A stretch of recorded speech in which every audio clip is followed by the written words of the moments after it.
question, we are given that the value of population mean denoted by mu is equal to 120, and we have the value of standard deviation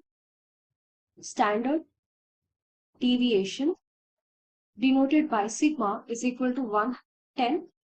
Next, we can calculate the value of standard error denoted by SE.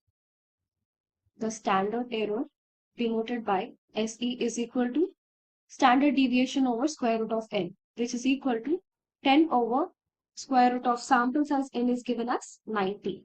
So on solving this, we get the value of standard error is equal to 1.0541. Now using this, we can calculate P of x bar